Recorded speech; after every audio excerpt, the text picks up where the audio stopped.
সুদিন, যেদিন আমাদের এই মন্দিরের প্রতিষ্ঠাতা তার বার্ষিকী। এই উপলক্ষে উপস্থিত সমস্ত ভক্ত বৈষ্ণব এবং মাইক যুগে যারা শ্রদ্ধা সহকারে ভাগবত পাঠ শ্রবণ করছেন, তাদের প্রত্যেককে প্রণাম জানিয়ে আজ আমরা এই ত্রয়োদশী দিবসে সেই বার্ষিকী উৎসব আমরা পালন করতে চলেছি। আপনারা আমাকে আশীর্বাদ করবেন আমি যেন কৃষ্ণ কথা বলতে পারি। বাঞ্ছা কল্পতরুভ্যশ্চ কৃপা সিন্ধুভ্যৈব চ পতিতানাং পাবনেভ্যো বৈষ্ণবেভ্যো নমো নমঃ। ভক্তগণ, এই যে আমাদের অভিযান বলতে আমরা কি বুঝছি? যে 84 লক্ষ জনী জীব ভ্রমণ করার পর শ্রেষ্ঠ মানব জন্ম আমরা পেয়ে গেলাম, এবং এই মানব জন্মকে সার্থক করে তুলতে হবে একমাত্র বেদ শাস্ত্র যে নির্দেশ করছে যে গোবিন্দ ভজন সাধনের মাধ্যমে। নিজের জীবন গার্হস্থ্য জীবনের সমস্ত কাজগুলা সামাল দিয়ে আমাদের লেগে থাকতে হবে গোবিন্দ ভজন এবং সাধনে। মানব জীবনেই হচ্ছে এই 84 লক্ষ জনের শেষ অন্তিম জীবন, এবং এই মানব জীবনই হচ্ছে আবার এই 84 লক্ষ জনের প্রথম। কেননা যদি আমরা এ থেকে গোবিন্দচরণে আমরা আশ্রিত হতে না পারি, তাহলে আবার সেই 84 লক্ষ জনে জীবে ভ্রমণ করতে হচ্ছে। তাই আমাদের একান্ত প্রয়োজন হচ্ছে আমাদের এই মুক্তি কিভাবে আমাদের লাভ করে গোবিন্দচরণে আশ্রিত হতে পারে। তো ভাগবতের অনেকগুলা কথা আছে, কিন্তু এই শ্রীমদ্ ভাগবত মহাপুরাণের একাদশ স্কন্ধে এই মুক্তির প্রসঙ্গ উল্লেখ আছে, যেখানে নিমি মহারাজ ঋষভদেবের শতপুত্রের মধ্যে 9 জন দিগম্বর, যারা যোগীন্দ্র আত্মবিদ্যায় পারদর্শী ও ভগবত তত্ত্ব উপদেষ্টা হয়ে তারা পৃথিবীতে বিচরণ করছেন। এই 9 জন যোগীন্দ্রের নাম হল কবি, হরি, অন্তরিক্ষ, প্রবুদ্ধ, পিপ্পলায়ন, অবিহ্রত্র, দ্রুমিল, চমস ও করভাজক। ওনারা ভাগবতে নবযোগীন্দ্র নামে পরিচিত হয়ে আছেন। তাহারা নিজেদের ইচ্ছাক্রমে যত্রতত্র ভ্রমণ করতে পারেন। তাই একদিন নারদ মুনির সঙ্গে যখন বসুদেবের দর্শন হল, নারদ মুনি যত্রতত্র বিচরণ করে থাকেন, এবং নারদ মুনির কাছে একটা অভিশাপ আছে যক্ষের, যে তিনি এক স্থানে গোদাহন কাল পর্যন্ত অবস্থান করতে পারবেন। নারদ মুনি এক উত্তম অভিশাপ তার কাছে একটা আশীর্বাদ বলে তিনি মনে করে নিয়েছেন, কারণ তিনি এই পৃথিবীতে স্থিতি থাকবেন না এক জায়গায়। যত্রতত্র যখন তিনি বেরিয়ে পড়বেন, তখন সেই বেড়ানোর সময়ে তিনি এই ভগবানের নাম প্রচার করবেন, এবং এই সমস্ত পৃথিবীতে ব্রহ্মাণ্ডে তিনি পরিভ্রমণ করার এই সুযোগটা তিনি পেয়ে গেছেন। তাই তিনি একবার এই চলে গেছেন দ্বারকাপুরীতে। দ্বারকাপুরী হল ভগবান শ্রীকৃষ্ণের নিজ ভুজে নিজ ইচ্ছায় সেটা তিনি তৈরি করেছেন। আর সেই দ্বারকাপুরীতে যখন তিনি চলে যান, এই দ্বারকাপুরীতে তখন বারবার যাওয়ার অর্থ হচ্ছে কি, যে সেখানে আছেন বসুদেব, দৈবকী আদি অন্যান্য সমস্ত, তো তাদের সঙ্গে যথার্থ আলাপ আলোচনা হবে এবং ভগবান শ্রীকৃষ্ণের সান্নিধ্য তিনি লাভ করতে পারবেন। এই উদ্দেশ্যে তিনি সেখানে চলে গিয়েছিলেন। আর নারদ মুনিকে পেয়ে যখন বসুদেব জিজ্ঞাসা করলেন যে দেখো, আপনাদের মতো মানুষের এই দর্শনের মাধ্যমে আমাদের অনেক কিছু লাভ হয়ে যায়। কেননা শুকদেব বলছেন, এই যে দ্বারকাপুরী, ভগবান শ্রীকৃষ্ণের দর্শন লাভের লালসা নিয়ে শ্রী নারদ মুনি নিরন্তর শ্রী গোবিন্দের বাহুর দ্বারা সুরক্ষিত দ্বারকাপুরীতে মাঝে মাঝে তিনি চলে যান। তো এই যে সেখানে চলে যাওয়ার পর তিনি বলছেন যে দেখুন, এই মানুষের যে আমরা বিভিন্ন সময়ে আমাদের যে ইন্দ্রিয়গুলা লাভ করেছি, এই ইন্দ্রিয়গুলা লাভের পর আমাদের এইগুলা কাজে লাগাতে হবে। তো এই ইন্দ্রিয়গুলা এই শ্লোকে তিনি বলছেন যে কো নো রাজন্নেন্দ্রিয়বান মুকুন্দ চরণাম্বুজম নো ভজেত সর্বত মৃত্যুরূপাস্যম উত্তরময়। এমন নরনারী এই বিশ্বে কে আছেন যারা এই ইন্দ্রিয়গুলা লাভ করে মানুষ, ইন্দ্রিয় কি কি?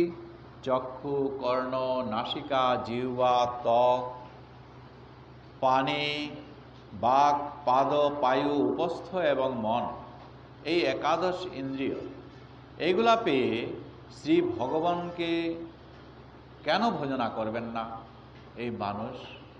এবং গোবিন্দ চরণাম্বুজং ন ভজেত, শুকমুনি আজ খ্যাত করে বলছেন যে মানুষ তো সে তার ইন্দ্রিয়গুলা পেয়ে অন্যান্য জীবের চাইতে উন্নত, গতিকে তিনি অবশ্যই তিনি ভজন করবেন, এইটাই তার ইচ্ছা।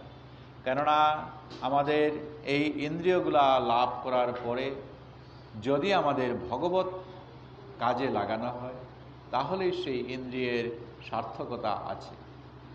আমাদের যে হস্ত পেয়ে গেলাম, এই হাত দিয়ে আমাদের করতে হবে গোবিন্দ চরণ সেবা, বৈষ্ণব চরণ রেণু গ্রহণ এবং মন্দির মার্জন।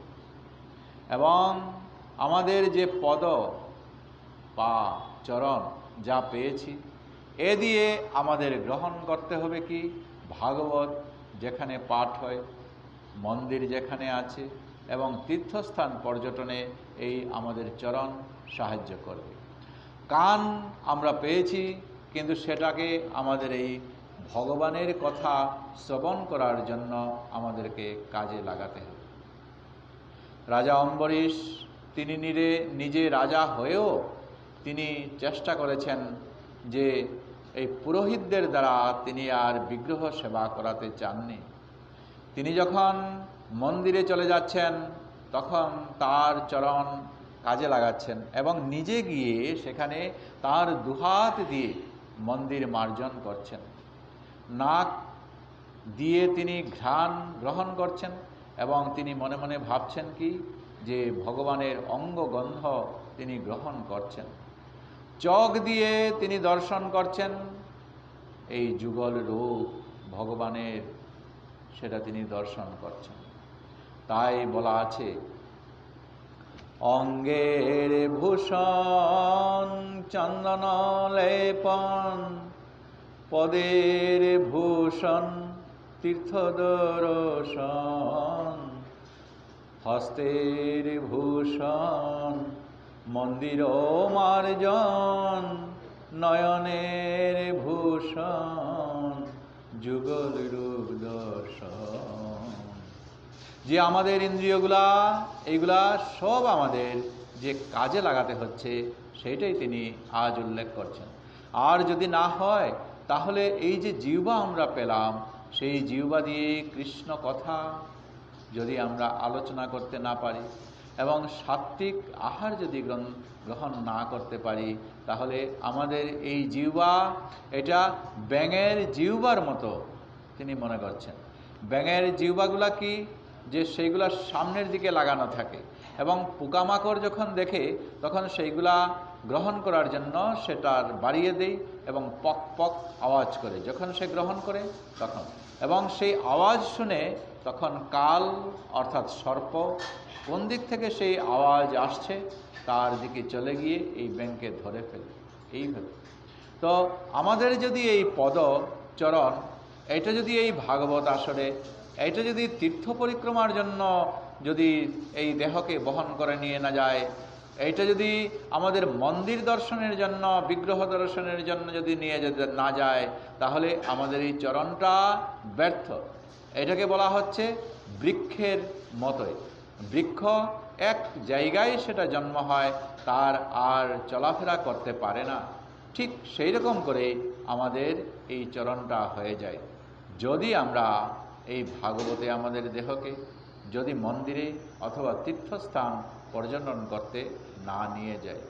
এইভাবেই আমাদের এই ইন্দ্রিয়গুলা লাভ করার পরে এইগুলা সব ব্যর্থ হয়ে যায়। আজ নারদ মুনি তখন উল্লেখ করছেন যে মহাত্মা নিমি তিনি রাজা ছিলেন এবং যজ্ঞ করতেন। আর যজ্ঞস্থলিতে তিনি যখন সেই মহাত্মা নিমি রাজা যজ্ঞ করছিলেন, তখন এই যে নবযোগীন্দ্র, এই নবযোগীন্দ্র বিদেহ রাজের সেই যজ্ঞস্থলে তারা তখন গিয়ে পৌঁছে গেছেন।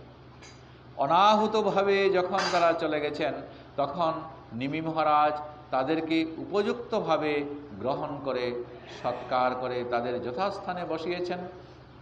এবং বসানোর পর বিদেহরাজ তাদেরকে পূজা দিয়ে বলছেন যে দেহধারী জীবগণের দেহ হচ্ছে ক্ষণভঙ্গুর এবং মনুষ্য দেহ হচ্ছে দুর্লভ। এই মনুষ্য দেহ পাওয়ার পর আমরা মনে করি কি যে আমাদের আয়ুষ্কাল অনেক অনেক আছে এবং এই গোবিন্দ ভজন সাধন আমরা সময় আছে, আমরা পরবর্তীতে করব। কিন্তু আমরা জানি না, বুঝি না যে আমাদের যে ত্রিতাপ জ্বালায় অহরহ আমাদের তাগদা দিচ্ছে, কবে আমাদের সেই মৃত্যু আমাদের এই জীবনে চলে আসবে। এজন্য আমাদের এই জীবনটা, মৃত্যুটা যেমন ওই কচুপাতার উপরে থাকা শিশির বিন্দুর মতো টলমল টলমল করছে। কোনো এক বড় বাতাসের ধাক্কা অথবা কোনো এক ধাক্কা যখন লাগবে তখনই সেটা পতিত হয়ে যাবে। ঠিক সেইভাবেই আমাদের এই ত্রিতাপ জ্বালার মধ্যে আমাদের এই মানব জীবন বর্তমান আছে। তাই মনুষ্য দেহ সুদুর্লভ।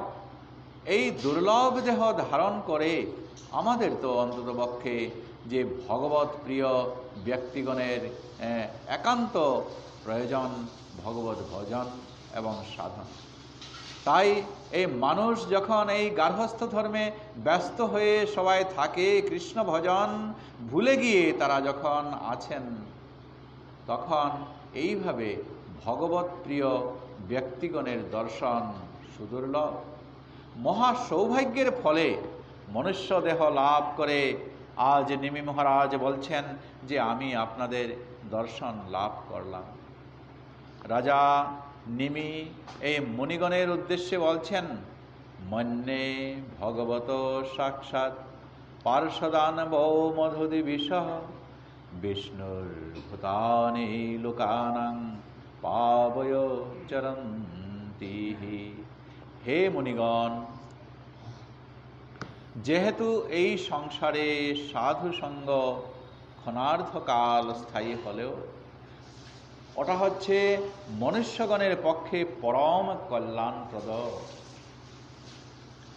অতএব আমি আপনাদিগকে অনুরোধ করছি, আপনাদের নিকট থেকে আত্যন্তিক মূল্যবান উপায় আজ আমি আপনাদের কাছ থেকে জিজ্ঞাসা করে নেব।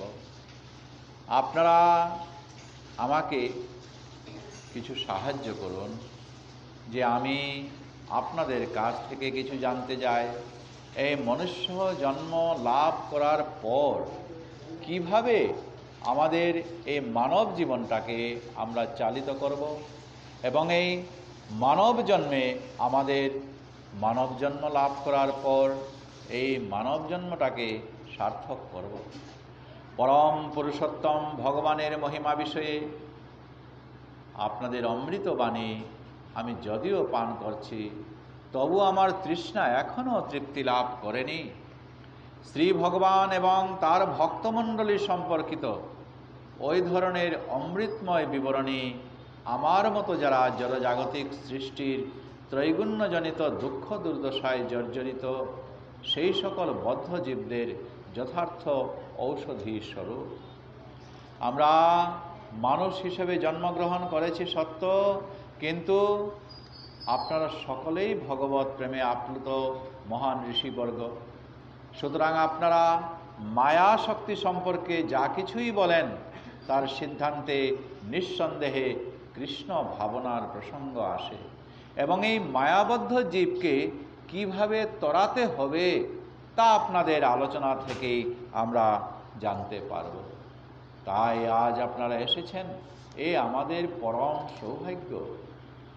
তাই ইত্থম কর্মগতি গচ্ছন বহু অভদ্র বহাপুমান আভূত সংপ্লবাৎ সর্প স্বর্গ প্রলয় অশ্নুতে অবশ। এইভাবেই বদ্ধজীব বারে বারে জন্ম এবং মৃত্যুর অভিজ্ঞতা লাভ করতে বাধ্য হয়।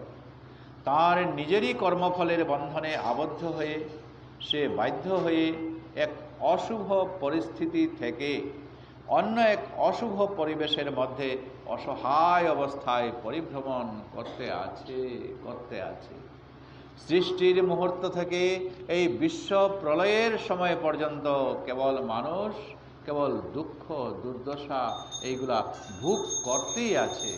তাই এ থেকে পরিত্রাণের উপায় আপনারা আমাকে যদি কিছু বলেন তাহলে আমি অত্যন্ত আনন্দিত হব।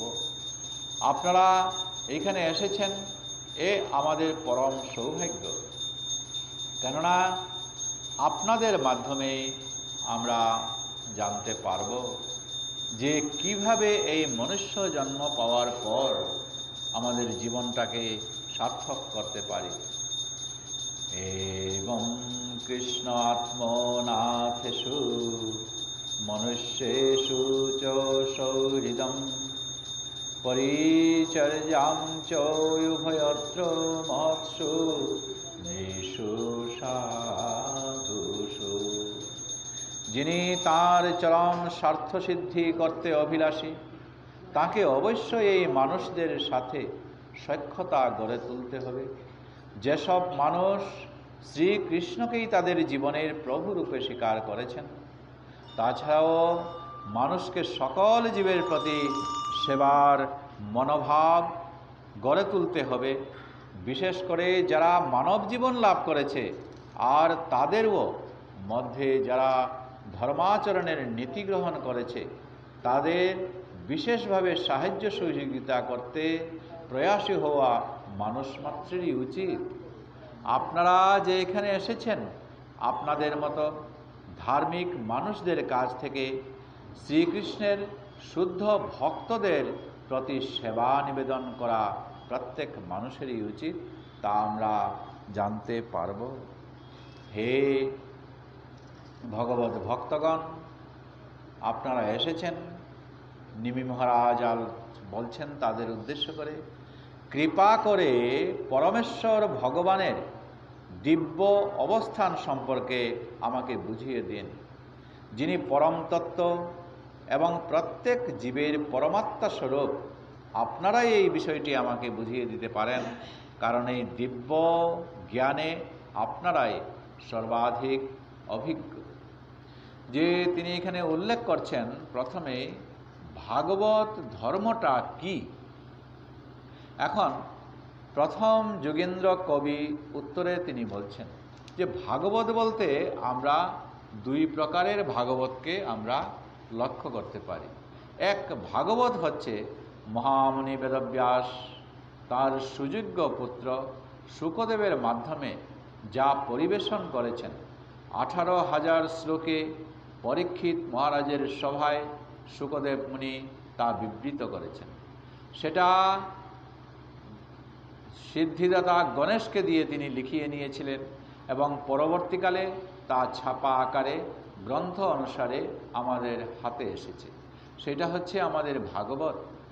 আবার অন্য এক ভাগবত বলছে কি, যে যারা ভগবানের ভক্ত, যারা পরম বৈষ্ণব এবং তাদের সান্নিধ্যে যদি আমরা যেতে পারি, তাহলে তারাও হচ্ছেন এই ভাগবত।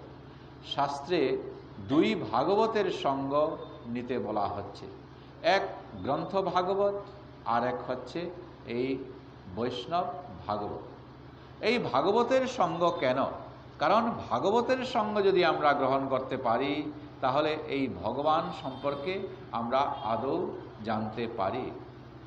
আজ কবি যোগেন্দ্র তাঁর উদ্দেশ্যেই উল্লেখ করছেন যে এই সংসারে ভগবান অচ্যুতের পাদপদ্মের উপাসনার দ্বারা অকুতভয় সম্পূর্ণ নির্ভীক হওয়া যায়।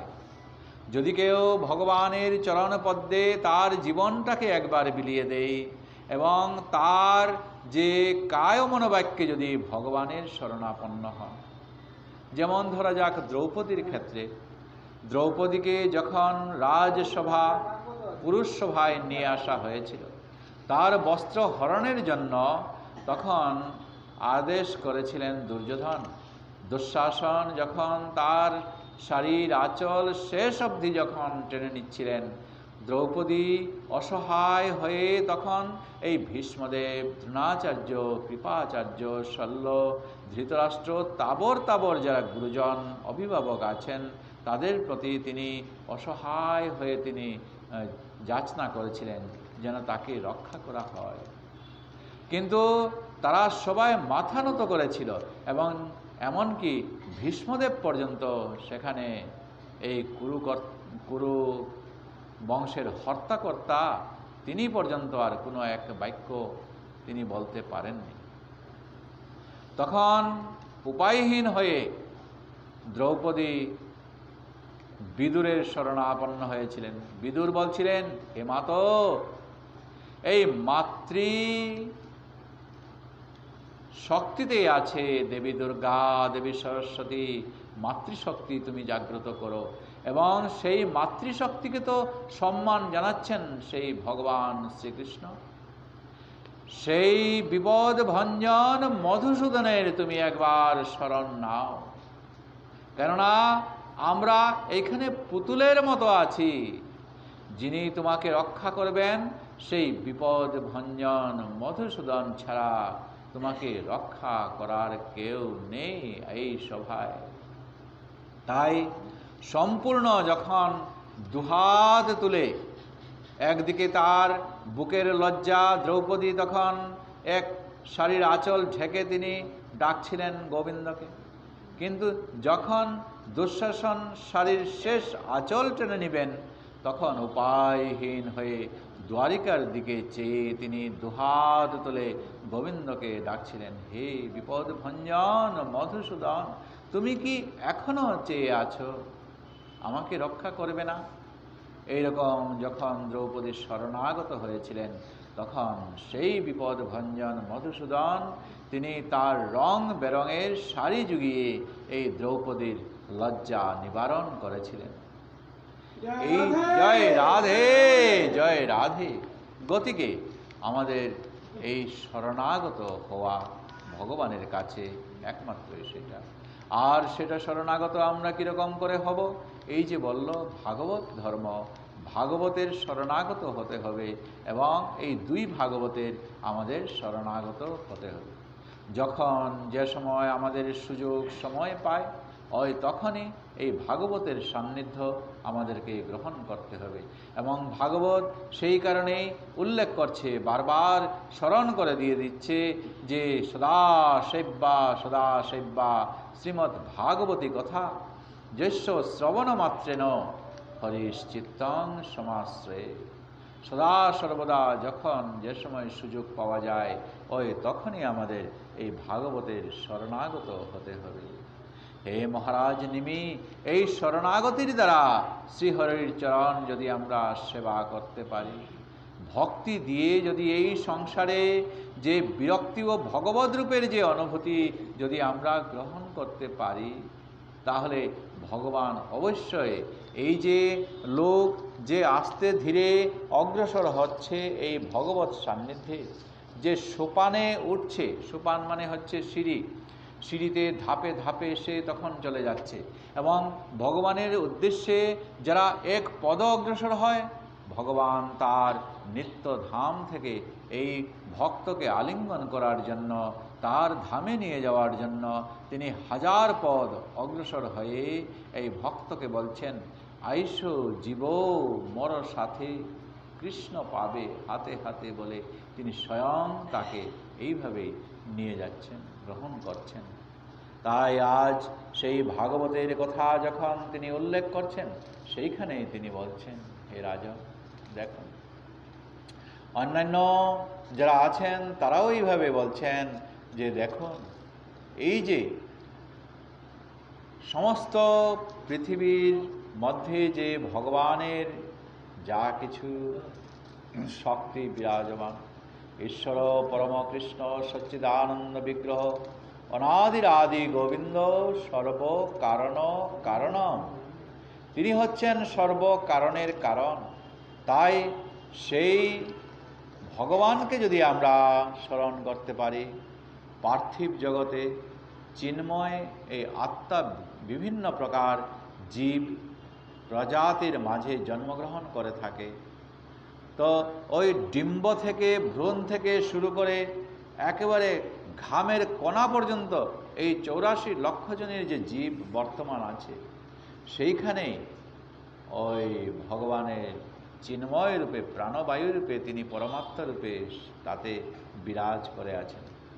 যখন জীব জাগ্রত থাকে তখন সেই জীবকেই এই ভগবান তিনি তার চালিয়ে যাচ্ছেন, এবং সেই ভগবানকে যদি আমরা ওই আমাদের অভ্যাস বশতই যদি একটু স্মরণ করতে করতে করতে করতে আমাদের অভ্যাসে যদি নিয়ে যায়, এবং মৃত্যুকালে যদি সেই ভগবানের গীতায় যেটা উল্লেখ করা আছে, ইয়ং ইয়ং বাপি শরণ ভাবং তিজত্যন্তে কলেবরং তং তমেবৈতি কন্তেয় সদা তদ্ভাব ভাবিত,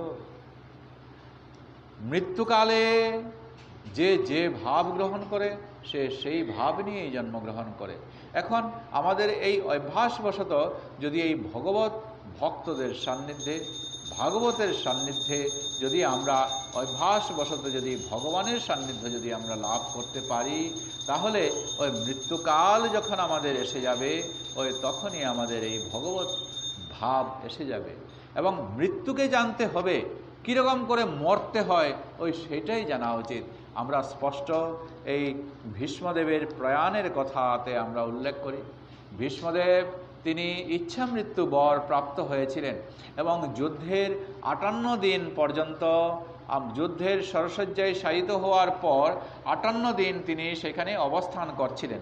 এই 58 দিনের পর যখন ভগবান শ্রীকৃষ্ণ তার সম্মুখে চলে গেলেন, তখন উত্তরায়ণও এসে গেছে, এবং সেই উত্তরায়ণের অপেক্ষা করছিলেন। আজ ভগবান শ্রীকৃষ্ণকে পঞ্চপাণ্ডবের সামনে দেখে তখন তিনি ভগবানকে উদ্দেশ্য করেই বলছেন, হে কৃষ্ণ, এই জীবনে আমার যে ভগবত ভজন সাধন করতে আমার অনেক অন্তরায় হয়েছে, তোমাকে অনেক পেয়েছি সামনে পেয়েও কিন্তু আমার ভজন সাধন করতে পারলাম না, কেননা আমার এই জীবদ্দশায় আমার ভ্রম হয়ে গেছে। আজ সেইগুলা প্রত্যেকটা স্বরের খুচায় খুচায় রক্তের বিন্দুতে বিন্দুতে তা একে একে করে আমার শরীর থেকে নিঃশেষ হয়ে গেছে। অন্তিম সেই শেষ রক্তবিন্দু দিয়ে আজ ভগবান তোমাকে দর্শন করছি। আমার ইচ্ছা মৃত্যু বর আমি পুরাতে চাই, এখন উত্তরায়ণ হয়ে গেছে, তোমাকে সামনে রেখে তোমার সেই শ্রীমুখ দর্শন করে করে, তোমার সেই শ্রীচরণ মনে করে করে আমি দেহ ত্যাগ করতে চাই। এবং ভগবান তার চরণের দিকে গিয়ে তিনি এই ভীষ্মদেবের কাছে তিনি তার দর্শন দিয়েছিলেন। ভগবান সেই শ্রীকৃষ্ণকে দর্শন করতে করতেই তিনি তার প্রাণ ত্যাগ করেছিলেন। ওই যে কথাটা বলল, ইয়ং ইয়ং বাপি শরণ ভাবং তেজত্যন্তে কলেবরং তং তমেবৈতি কন্তেয় সদা তদ্ভাব ভাবিত। যে যে ভাব নিয়ে মৃত্যু হয় তার সেইভাবেই মৃত্যুটাতে তার জন্মগ্রহণ করে পরবর্তীতে, অর্থাৎ গোবিন্দচরণ আশ্রিত হয়ে গেল। তাই আজ বলছেন যে ভগবানের সেই স্মরণটা সদা সর্বদা রাখার জন্য ভগবত গীতায় তো ভগবান শ্রীকৃষ্ণ উল্লেখ করছেন, হে অর্জুন, অভ্যাসটা করতে হবে। আমাদের এই শরীরের যে শ্বাস প্রশ্বাস নিয়ে আমরা বেঁচে আছি, সেই শ্বাস প্রশ্বাসের সঙ্গেই আমরা যেন ভগবানের নামটা যদি একবার করতে পারি, এই নামটা নিতে নিতে নিতে নিতে অভ্যাস করতে যদি আমরা থাকি, তাহলেই তো ভগবান আমাদের এই শ্বাস প্রশ্বাসের সঙ্গেই তিনি বিরাজ করলেন। অভ্যাস যুগযুক্তেন চেতসা নান্যগামিনা পরমং পুরুষং দিব্যং ইয়াতে নাস্তত্র সংশয়। তাতে কোনো সংশয় নেই। এই যদি আমাদের অভ্যাসটা, এই গার্হস্থ্য ধর্মে থেকে আমাদের কত না কত কাজ আমাদের আছে ছড়িয়ে ছিটিয়ে, ভগবত ভজন সাধন করার আমাদের সময়ই বা কোথায়, কিন্তু আমাদেরকে মানিয়ে নিতে হবে যে এই কাজের ফাঁকে ফাঁকে আমাদেরকে এই ভগবত ভজন সাধন আমাদেরকে করে নিতে হবে। আমাদের সব সময়ে মনে রাখতে হবে যে সব সময়ে গোবিন্দ চরণ ভজন সাধন, এটা আমাদের সেইটাই মূল লক্ষ্য। কিন্তু আমাদের এই মায়ার জগতে থেকে আমরা সেটা পারছি না, কিন্তু সেটাকে একবার উল্টিয়ে দিলেই তো হয়ে গেল। কারণ ভগবান শ্রীকৃষ্ণ অর্জুনকে বলছেন, দেখো অর্জুন, ইয়ৎ করসি ইয়দস্নাসি যজ্জুষি দদাসি যৎ, যা কিছু তোমার দান করবে, ভোজন করবে, যা কিছু উৎসবাদি করবে, এগুলো সবই তো তোমার ভগবানের কাছে সমর্পণ করো না। এই সংসারের মধ্যে মনুষ্য হিসাবে যখন আমরা জন্মগ্রহণ করলাম, তখন জন্মগ্রহণের সময় আমরা কী বা নিয়ে এসেছি? এই মানব দেহ নিয়ে, কেবল মানব দেহটাই নিয়ে এসেছি। আইতে উলঙ্গ যাইতে উলঙ্গ, মাঝখানে কেন মায়ার বেড়া। আসবার সময়ে তো আমরা উলঙ্গ হয়ে এসেছি, এবং যাবার সময়ে তো এই সব কিছু রেখে দিয়ে উলঙ্গ হয়ে যেতে হবে। এবং ভগবান আমাদের জন্য কত না ব্যবস্থা তিনি করে দিয়েছেন। যখন আমরা মাতৃগর্ভে অবস্থান করছি, তখন এই খাদ্যে আমরা তখন আমাদের দেহ বর্ধিত হচ্ছে। যেই মাত্র আমরা মাতৃগর্ভ থেকে বেরিয়ে এলাম, তখন ভগবান আমাদের জন্য কীরকম করে ব্যবস্থা করে দিয়েছেন দেখুন। সাথে সাথেই আমাদের মাতৃস্তনামৃত তখন আমরা পান করেছি। আর যত সময় পর্যন্ত আমরা মাতার উপর নির্ভর করে আছি, তত সময় পর্যন্ত এই মাতৃস্তনামৃত দিয়ে আমাদের এই জীবনটা, ওই সময়টা শৈশবকাল আমাদের কাটিয়ে দিয়েছে। যেইমাত্র বড় হয়ে নিজে যখন খাওয়া দাওয়া শুরু হয়ে গেল, মাতৃস্তনামৃত তখন বন্ধ হয়ে গেল। ভগবানের এই যে বিশ্ব ব্রহ্মাণ্ডের সৃষ্টিতে তিনি এমনভাবে কাজগুলা করেছেন যে এই 84 লক্ষ জনের প্রত্যেকটা জীবকে তিনি এইভাবে আহারের সন্ধানটা দিয়েছেন। যাদের হাত নাই, পা নেই, ওই পশু পাখি কীট পতঙ্গ জীবাণুগুলা থেকে তাদেরকে ভগবান খাদ্যদ্রব্য তাদেরকে সঞ্চালন করছেন, তাদের সব কিছুই দিয়ে দিচ্ছেন। কিন্তু এইগুলো তো সব আমরা পেয়ে এসেছি, কত না কত জন্ম আমরা সেইগুলো অতিবাহিত করেছি। কিন্তু এই মানব জন্ম, শ্রেষ্ঠ মানব জন্ম পেয়ে আমাদের আজ জানতে হবে যে সেই যে হারানো সেই জন্মে আমরা এই ভগবত ভজন সাধন আমরা করতে পারি নাই। এই জন্মে এসে আমরা আমাদের এই ভগবত ভজন সাধন আমরা করতে পারবো। কেননা আগেই উল্লেখ করলাম আমরা, এই যে ইন্দ্রিয়গুলা, সেই ইন্দ্রিয়গুলা কাজে লাগাতে হবে। যেমন বলল অম্বরীশ রাজা, চোখের দর্শনে তিনি গোবিন্দচরণ দর্শন করেন, গোবিন্দ রূপ দর্শন করেন। কানে যখন তিনি কিছু শ্রবণ করেন, তখন তিনি কৃষ্ণ কথা শ্রবণ করেন। পায়ে যখন তিনি চলে যান তখন তিনি মনে করছেন এই আমি মন্দিরে যাচ্ছি এবং আমি তীর্থ পর্যটনে চলে যাচ্ছি। এবং যখন তিনি সেখানে তার দুচোখ দিয়ে যখন তিনি দর্শন করেন তখন তিনি মনে মনে ভাবছেন যে আমি সেই পরম ভাগবত বৈষ্ণব দর্শন করছি, আমি সেই যুগল রূপ দর্শন করছি। আমাদের এইগুলা ইন্দ্রিয়গুলা ঠিক সেইভাবেই যদি আমরা কাজে লাগাই তাহলে এই মানব জীবনের যত কিছু এই আমাদের জড়জাগতিক কাজ আছে, আমাদের সাংসারিক কাজ আছে, সেইগুলা কাজে লাগিয়েই আমাদের এই ভগবত ভজন সাধন আমরা করতে পারব। অভ্যাস আমাদের করতে হবে এবং অভ্যাস করে করেই আমাদেরকে এই অগ্রসর হতে হবে। আজ নিমি মহারাজ এই হরির মায়া, এই মায়া সম্পর্কে তিনি আজ আলোচনা করে বলছেন যে মায়া জীবগণকে এমনভাবে ঘুরিয়ে রেখেছে, কিভাবে তার পরিত্রাণ। তাই যোগীন্দ্রগণ তখন বলছেন যে জীবগণ যে সুখ দুঃখ ভোগ করছে এত তার ওই মায়ার মধ্যে তার ফাঁস লেগে যাচ্ছে। এই ফাঁস থেকে একটুক যদি তার চতুরালি যদি করে, যে জনে কৃষ্ণ ভজে সে বড় চতুর। তাই তার চতুরালি এইটা তার জানতে হবে, গ্রহণ করতে হবে, এই চতুরালি করতে হবে। তার কাজের ফাঁকে এই সমস্ত তার কাজের মধ্যে অবসর সময়ে গোবিন্দ ভজন সাধন তার এইভাবে করতে হবে। আজ তারা বলছেন যে এই ত্রৈলোক্যের সাম্রাজ্য প্রাপ্ত হলেও এই ত্রিলোকের যদি সে মালিকও হয়ে যায়, যে ভক্ত এই ভগবানের লীলা স্মরণ থেকে তিনি আর মুহূর্ত বিচলিত হন না, যিনি জানেন এই ত্রৈলোক্যের সুখ অনিত্য। সুখ বলতে কি আজ যেটা সুখ বলে মনে করছি সেটা তো কাল সেই সুখ থাকবে না। যেটা ভগবত প্রাপ্তি, ভগবত সন্নিধানে যে সুখ, সেইটাই হচ্ছে নিত্য সুখ। এবং এই যে নিত্য সুখ যে বুঝতে পারছে তিনি হচ্ছেন পরম বৈষ্ণব, তিনি হচ্ছেন পরম ভাগবত। আজ মহারাজ নিমি জিজ্ঞেস করছেন যে আত্মজ্ঞানহীন ব্যক্তিগণের পক্ষে এই যে মায়া দুস্তরণীয়, কিন্তু এই ঐশ্বরী মায়া স্থূলবদ্ধি লোকেরাও যাতে অনায়াসে অতিক্রম করতে পারে সেটার উপায় কি?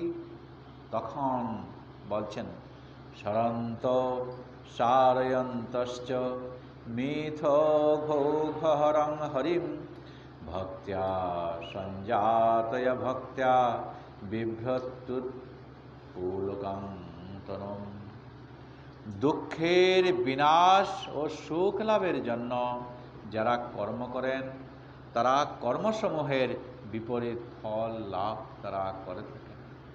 মায়ার বন্ধন ছেদন যদি করতে হয় তাহলে মায়ার বন্ধনে তো এই ভগবত সন্নিধানে থাকতে হবে, ভগবত কথা আমাদের মনে রাখতে হবে, কেবল বিষ্ণু স্মরণ। ওই যে কথাটা বলল যে একটা সহজ পথ এই ভাগবত দেখিয়ে দিচ্ছে কি, যে শ্রবণং কীর্তনং বিষ্ণু শরণং পাদ সেবনং অর্চনং বন্দনং দাস্যং সক্ষম আত্মনিবেদনং। এই নববিধা, বিধা মানে হচ্ছে প্রকার, এই 9টা প্রকারের আমাদের মানুষের তা অবশ্যই তার গ্রহণ করতে হবে। এবং এই 9 প্রকারের যদি আমরা গ্রহণ করতে না পারি তাহলে প্রধান যে 3টা প্রকার সেটা আমাদের অবশ্যই গ্রহণ করতে হবে। সেই প্রধান 3 প্রকার কি উল্লেখ করছেন তিনি প্রথমে, শ্রবণং কীর্তনং বিষ্ণু শরণম। 3টা। হে মানব, এই 9টা প্রকার যদি তোমরা গ্রহণ করতে না পারো তাহলে অন্ততপক্ষে 3টা গ্রহণ করো। সেই 3টা কি? শ্রবণ, কীর্তন এবং স্মরণ। প্রথমে তিনি বলে দিচ্ছেন যে শ্রবণ, জানি না জানি, জ্ঞাতে অজ্ঞাতে আমাদের এই ভাগবত কথা, ভগবানের কথা আমাদের শ্রবণ করতে হবে। এই শ্রবণের এমন এক গুণ সেটা আপনা আপনি ভগবত পদে আশ্রয় করে দিচ্ছে। ভগবানের যে কত নাম আছে এবং যে ভগবানের যে লীলা কাহিনী আছে সেগুলো যদি আমরা শ্রবণ করি, নামনামকারী বহুধা নিজ সর্বশক্তি স্তত্রার্পিতা নিয়মিত স্মরণেন কাল। ভগবানের অনেকগুলা নাম আছে, এইগুলা রুচি অনুসারে কেউ যদি সেই ভগবানের নাম যদি গ্রহণ করতে পারে, কেউ যদি বলেন জয় রাধে, কেউ যদি বলেন হরে কৃষ্ণ, কেউ যদি বলেন মাধব, কেউ যদি বলেন জয় রাধে, তাতে কোনো আপত্তি নেই। কিন্তু ভগবানের একটা নাম সে গ্রহণ করে, তার এই ভগবানের নামটা, এবং তার কোনো কাল স্মরণে ন কালো, ভগবানের নামটা স্মরণ করতে গিয়ে যে সকালে করতে হবে কি বিকালে কি দুপুরে, সেটার কোনো কাল আর এখানে বর্তায় না। কিন্তু সেটা থাকতে হবে নিয়মিত। নিয়মিত মানে কি? যখন তিনি একটা নির্দিষ্ট সময় করে যখন তিনি স্মরণ করবেন, ভগবানের দৃষ্টিটা তখন তার প্রতি পড়ে, তিনি স্মরণ করছেন, ওই ভগবান তার প্রতি দৃষ্টিটা দিয়ে থাকে। এইভাবেই আমাদের স্মরণ। তো এখন তিনটা জিনিস এই শাস্ত্র দেখিয়ে দিচ্ছে, শ্রবণ, কীর্তন, স্মরণ। শ্রবণ করতে হবে, ভগবানের লীলা কাহিনী, ভগবানের নাম, এগুলো আমাদের শ্রবণ করতে হবে।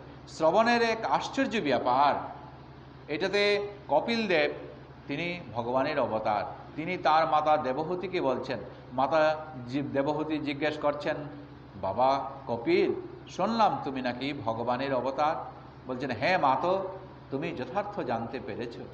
তাহলে বাবা, এই গার্হস্থ্য ধর্মে থেকে কিভাবে আমাদের ভগবত ভজন সাধন সহজভাবে করতে হবে এবং ভগবানকে আমরা পাবো?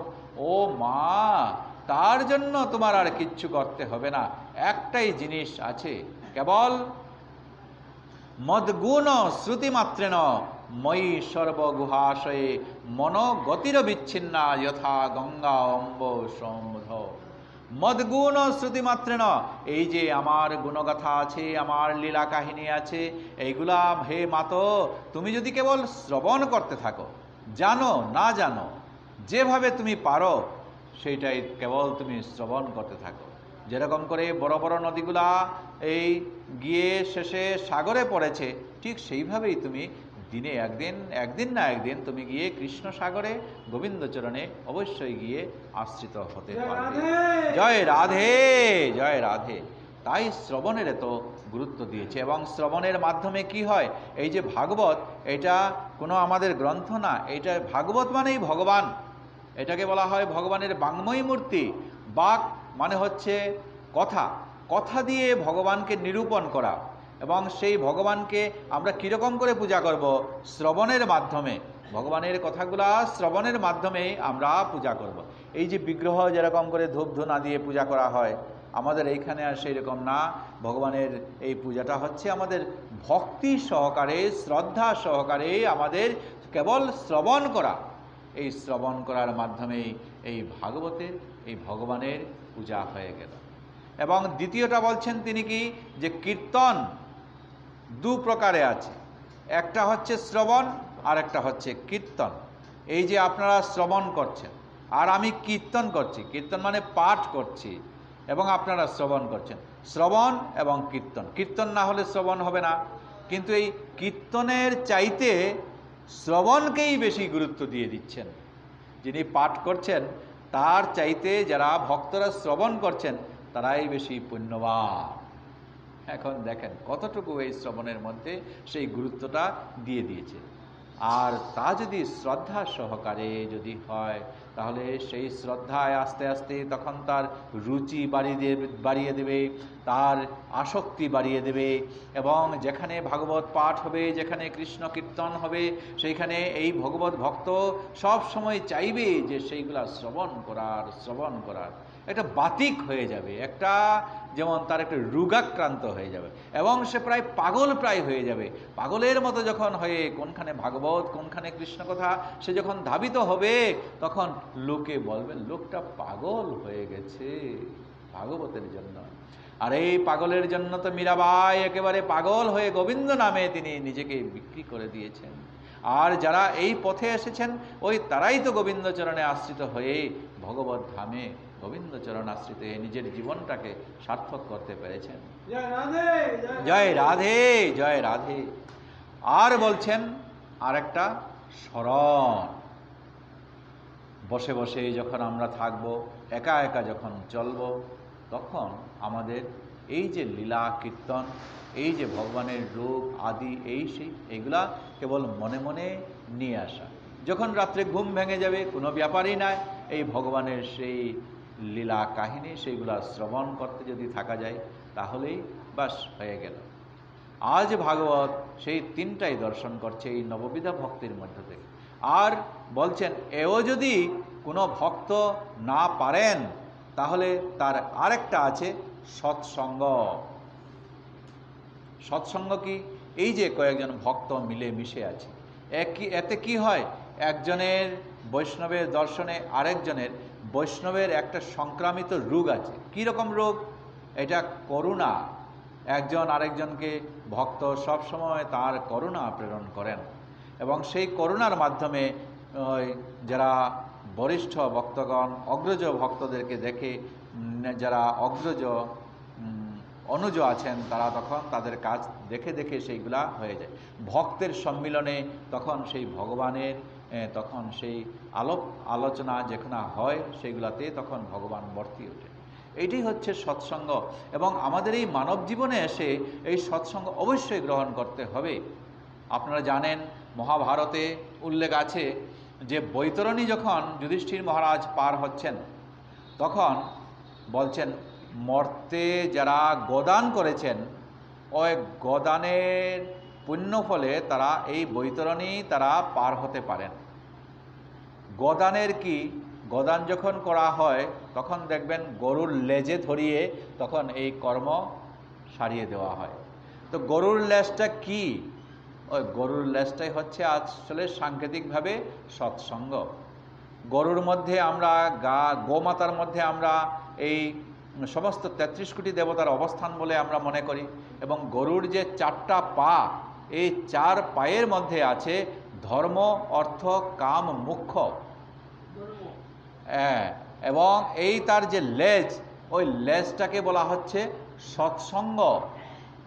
ওই সৎসঙ্গে ধরে সাংকেতিকভাবে বলছে এই মানব জীবনে এসে সৎসঙ্গে যদি কেউ থাকে তাহলে গিয়ে মৃত্যুর পর তিনি বৈতরণী অনায়াসে পাড়ি দিয়ে স্বর্গধামে চলে যেতে পারেন।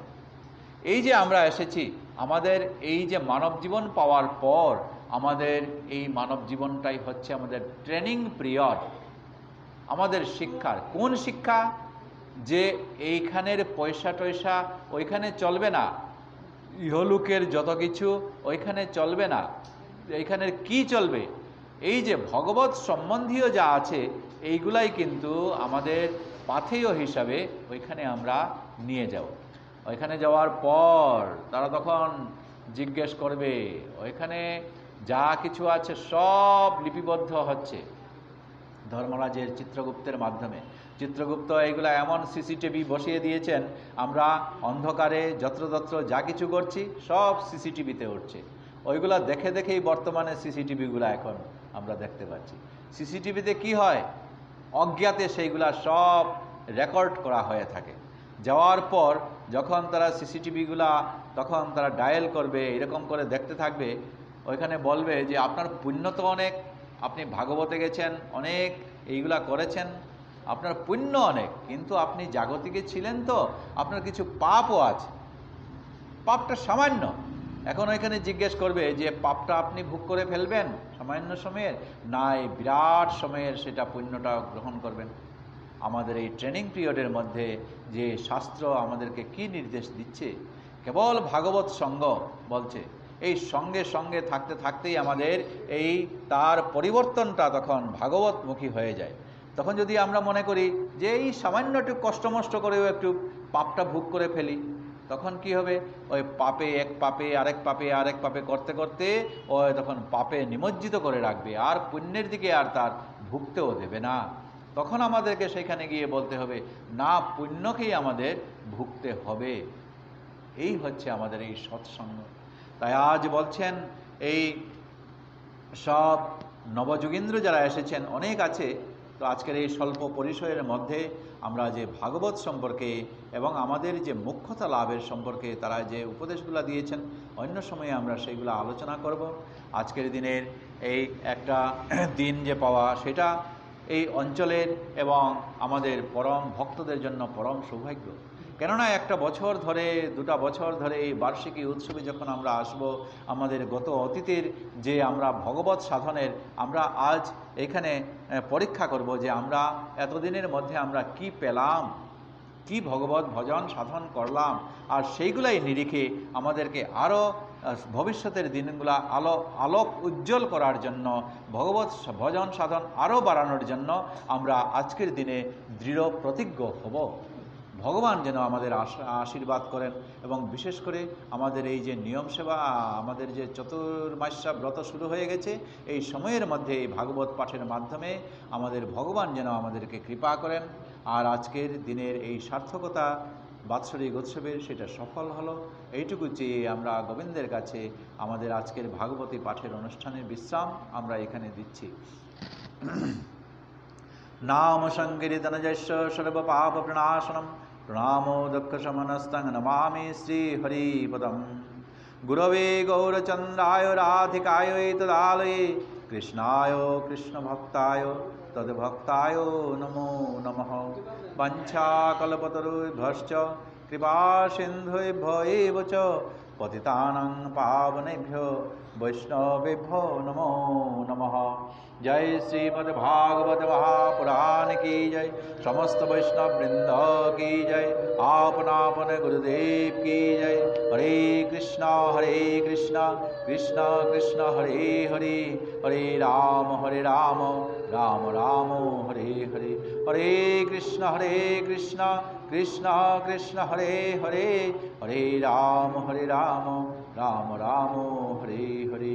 हरे कृष्णा कृष्णा कृष्णा हरे हरे, हरे राम राम राम हरे